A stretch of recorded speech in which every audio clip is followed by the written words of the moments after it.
In this video, I'm going to talk about where to place your JavaScript code in HTML. So right here, you see I have some code here. You see at the very end, I have always told you to use the script tag.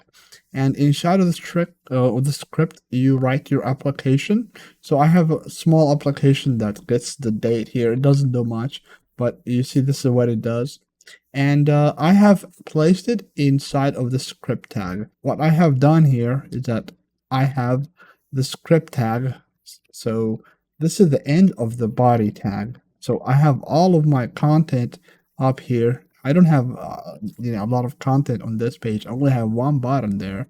But you see all of your content should go above the body tag. So it should go inside of the body tag. So you see this is the opening of the body tag, and this is the end of the body tag. And at the very end of the body tag, I have placed the script tag.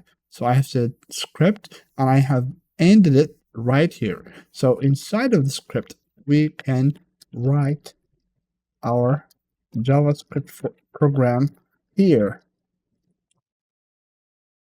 All right, so you can write your code inside of it. And I have placed some JavaScript code inside of that script tag. So this is what I have now. So there is another way that you can link your JavaScript. For example, I have always told you to place the script tag at the end of it. If you have one page and if you want to use JavaScript only on one page, you can use this method.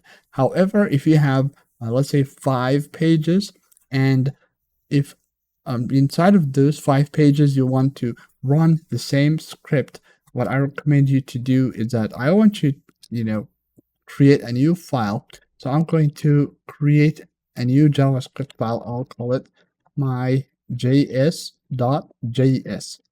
And I'm going to press enter. So you see it's going to open it. So I have my js.js here. Now I'm going to copy my JavaScript code from here. So I'm going to select all of it. I'm not going to select the script tag. Now I'm going to cut it. So when you cut it and when you paste it here, you see that we have separated JavaScript from HTML.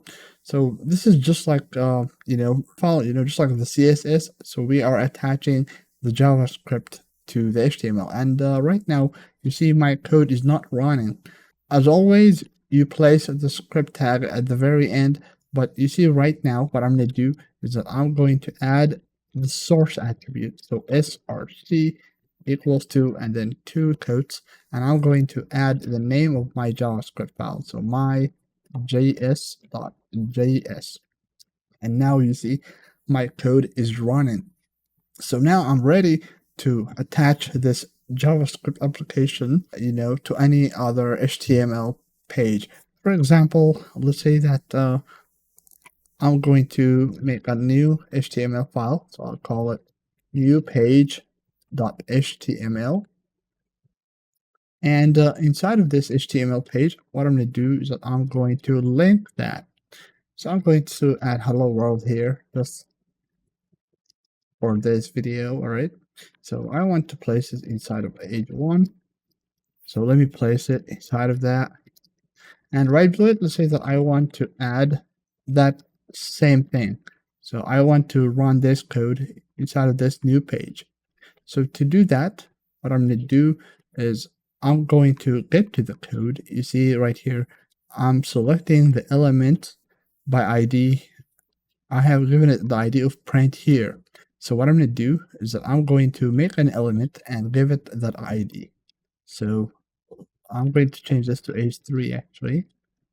h3 with the ID of print here. And I'm going to add the script tag at the very end of the body.